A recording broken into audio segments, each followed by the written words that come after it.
नमस्कार दोस्तों। भारत में वर्तमान में कौन क्या है, जून 2022 तक का अपडेट। यदि आप किसी भी सरकारी एग्ज़ाम की तैयारी कर रहे हैं तो आप सभी के लिए यह वीडियो काफ़ी महत्वपूर्ण होने वाली है। हम अपने पहले प्रश्न की शुरुआत करते हैं। हमारा पहला प्रश्न है, नीति आयोग के नए उपाध्यक्ष कौन बनाए गए हैं? तो इसका राइट आंसर होगा ऑप्शन नंबर डी, सुमन के बैरी। तो फ्रेंड्स, सुमन के बैरी नीति आयोग के नए उपाध्यक्ष बनाए गए हैं। अब हम बात करते हैं नीति आयोग से संबंधित इम्पोर्टेंट पॉइंट्स की। तो हम चलते हैं, नीति आयोग का पूरा नाम क्या है? National institution for transforming India. इसे हिंदी में राष्ट्रीय भारत परिवर्तन संस्थान कहते हैं। नीति आयोग की स्थापना हुई थी 1 जनवरी 2015 को। इसका मुख्यालय नई दिल्ली में है। नीति आयोग के अध्यक्ष नरेंद्र मोदी जी हैं। उपाध्यक्ष बनाए गए हैं सुमन के बैरी और इसके सीईओ कौन है? अमिताभ कांत। तो आपको याद रखना है, नीति आयोग के नए उपाध्यक्ष सुमन के बैरी बनाए गए हैं। चलते हैं दोस्तों अगले प्रश्न पर। हमारा अगला प्रश्न है, भारतीय प्रतिभूति और विनिमय बोर्ड अर्थात सेबी के नए अध्यक्ष कौन बने हैं? ठीक है, तो इसका राइट आंसर होगा option number D, Madhabi Puri Buch SEBI की नई अध्यक्ष बनाई गई हैं, जो कि सेबी की पहली महिला अध्यक्ष हैं। अब हम बात करते हैं सेबी के कुछ इंपॉर्टेंट पॉइंट्स की। तो सबसे पहले इसका पूरा नाम है securities and exchange board of India. Hindi में भारतीय प्रतिभूति और विनिमय बोर्ड कहते हैं। ठीक, सेबी की स्थापना 1988 में हुई थी और किस अधिनियम के द्वारा हुई थी? तो 1992 के अधिनियम के द्वारा सेबी की स्थापना हुई थी। तो दोस्तों आपको याद रखना है, सेबी की पहली महिला अध्यक्ष कौन बनी है? माधवी पुरी बुच बनी है। चलते हैं हम अगले प्रश्न की ओर। दोस्तों हमारा अगला प्रश्न है, भारत के नए मुख्य चुनाव आयुक्त अर्थात चीफ इलेक्शन कमिश्नर कौन बने हैं? तो दोस्तों इसका राइट आंसर होगा option number B, Rajiv Kumar Bharat के नए मुख्य चुनाव आयुक्त बनाए गए हैं। तो दोस्तों राजीव कुमार भारत के न्यू चीफ इलेक्शन कमिश्नर बने हैं। अब हम बात करते हैं इंपॉर्टेंट पॉइंट्स की। तो राजीव कुमार भारत के 25वें मुख्य चुनाव आयुक्त बने हैं। इसके अलावा अन्य चुनाव आयुक्त वर्तमान में अनूप चंद्र पांडे हैं। ठीक है, आपको याद रखना है, यह भी एग्जाम में पूछ लिए जाते हैं।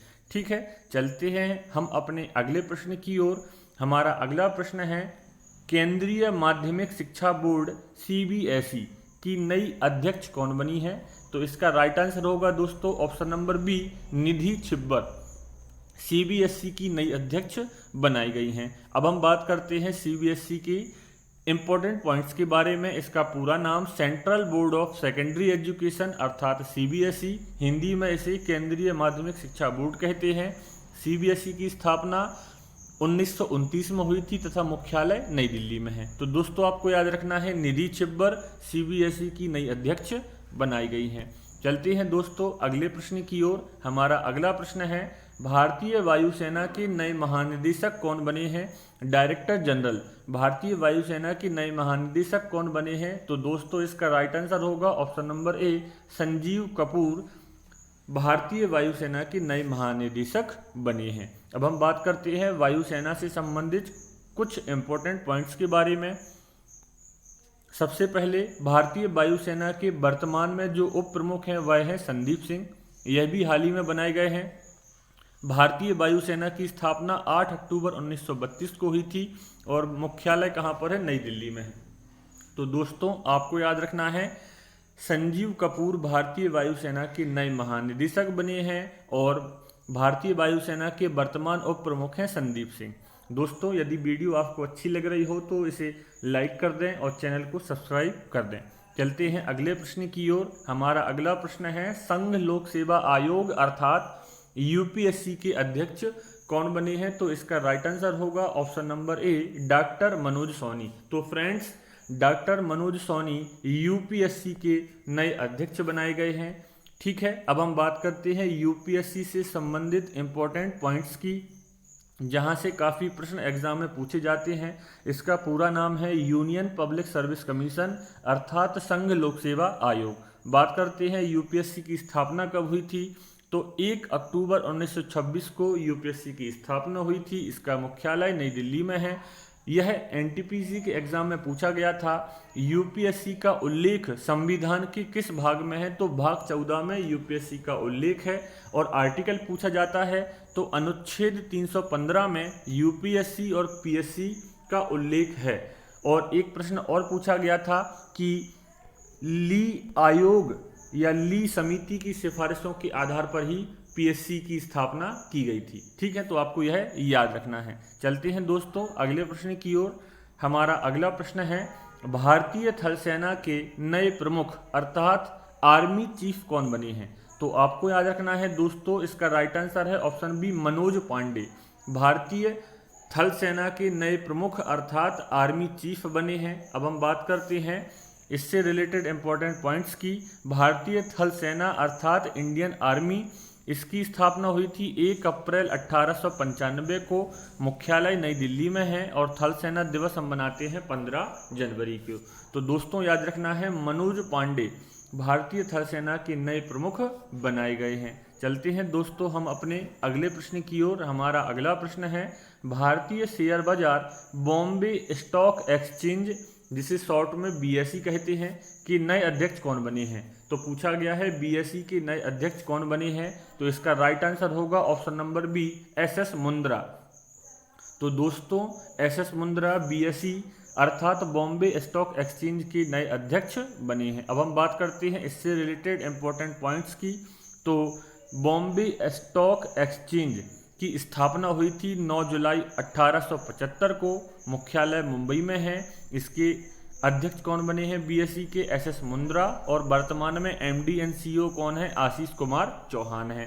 तो इतना डेटा आपको याद रखना है। एसएस मुंद्रा बीएसई के नए अध्यक्ष बनाए गए हैं। चलते हैं अगले प्रश्न की ओर। हमारा अगला प्रश्न है, सहकारिता मंत्रालय के नए सचिव अर्थात सेक्रेटरी कौन बने हैं? तो इसका राइट आंसर होगा दोस्तों option number C, Gyanesh Kumar. ठीक है, आप इन्हें देख सकते हैं, ज्ञानेश कुमार सहकारिता मंत्रालय के नए सचिव बनाए गए हैं। हम बात करते हैं वर्तमान में गृह एवं सहकारिता मंत्री कौन है? केंद्रीय सहकारिता मंत्री हैं अमित शाह जी। यहाँ पर आपको बताया गया है केंद्रीय सहकारिता मंत्री अमित शाह जी हैं। और हाल ही में अभय कुमार शाह सहकारिता मंत्रालय में संयुक्त सचिव के पद पर नियुक्त हुए थे। तो आपको 2 प्रश्न यहाँ से याद रखने हैं। ज्ञानेश कुमार हाल ही में सहकारिता मंत्रालय के नए सचिव बने हैं और हाल ही में अभय कुमार सिंह को संयुक्त सचिव बनाया गया है।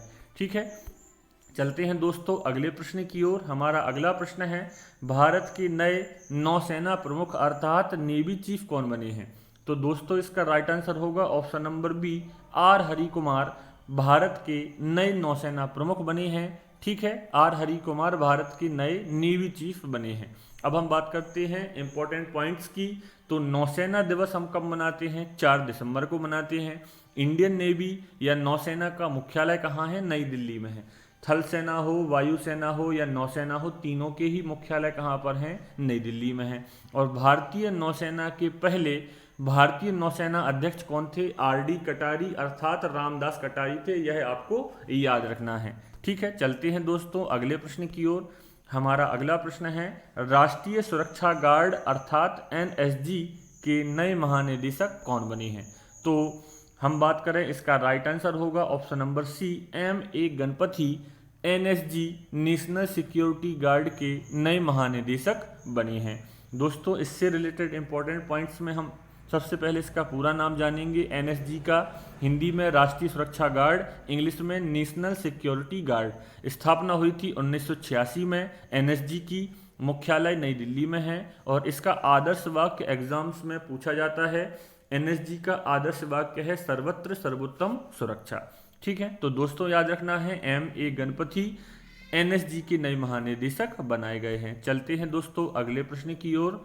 हमारा अगला प्रश्न है, भारत के नए विदेश सचिव फॉरेन सेक्रेटरी कौन बने हैं?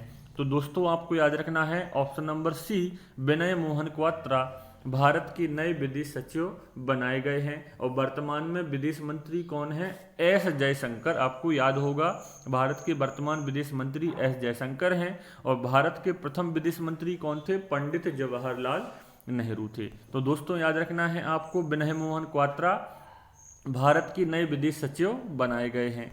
चलते हैं दोस्तों अगले प्रश्न की ओर। हमारा अगला प्रश्न है, भारत के नए मुख्य आर्थिक सलाहकार कौन बने हैं? तो दोस्तों इसका राइट आंसर होगा ऑप्शन नंबर ए, बी अनंत नागेश्वरन भारत के नए मुख्य आर्थिक सलाहकार बनाए गए हैं। ठीक है, चलते हैं हमारे अगले प्रश्न की ओर। भारतीय वायुसेना के नए प्रमुख कौन बने हैं?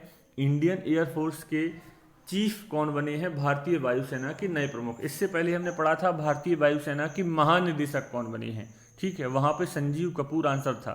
ठीक, तो इसका राइट आंसर होगा भारतीय वायुसेना के नए प्रमुख कौन बने हैं? ऑप्शन नंबर सी, विवेक राम चौधरी भारतीय वायुसेना के नए प्रमुख बने हैं। ठीक है, हम बात करें इससे रिलेटेड इंपॉर्टेंट पॉइंट्स की। भारतीय वायुसेना के नए उप प्रमुख कौन है? संदीप सिंह। और महानिदेशक कौन बने हैं? इससे पहले ही याद किया है, संजीव कपूर। ठीक है, तो दोस्तों याद रखना है विवेक राम चौधरी इंडियन एयरफोर्स की नए हेड बनाए गए हैं। चलते हैं अगले प्रश्न की ओर। हमारा अगला प्रश्न है, भारत तिब्बत सीमा पुलिस बल ITBP के नए महानिदेशक अर्थात डायरेक्टर जनरल कौन बने हैं? तो आपसे पूछा गया है ITBP के नए महानिदेशक कौन बने हैं? तो दोस्तों इसका राइट आंसर होगा option number C, Sanjay Arora. तो दोस्तों संजय अरोड़ा ITBP के नए महानिदेशक बने हैं। अब ऑप्शन में कुछ नाम लिए गए हैं जैसे कि कुलदीप सिंह जो कि वर्तमान में CRPF तथा NIA के हेड हैं। ठीक है, पंकज कुमार सिंह जो कि BSF के हेड हैं। ठीक है, लेकिन यहाँ पर पूछा गया था ITBP के हेड कौन बने हैं, महानिदेशक कौन बने हैं? तो संजय अरोड़ा बने थे। इंपॉर्टेंट पॉइंट्स की बात करें, ITBP के जो डायरेक्टर जनरल हैं संजय अरोड़ा, वह SSB का अतिरिक्त प्रभार भी लिए हुए हैं। दूसरा पॉइंट है BSF के नए डायरेक्टर जनरल अर्थात महानिदेशक पंकज कुमार सिंह हैं। ITBP की स्थापना हुई थी 24 अक्टूबर 1962 को। और ITBP का आदर्श वाक्य भी पूछ लिया जाता है, शौर्य, दृढ़ता एवं कर्मनिष्ठा। तो यदि वीडियो आप सभी को अच्छी लगी हो दोस्तों तो अपने सभी ग्रुप्स में शेयर कर दें, वीडियो को लाइक कर दें, चैनल को सब्सक्राइब नहीं किया है तो सब्सक्राइब कर दें।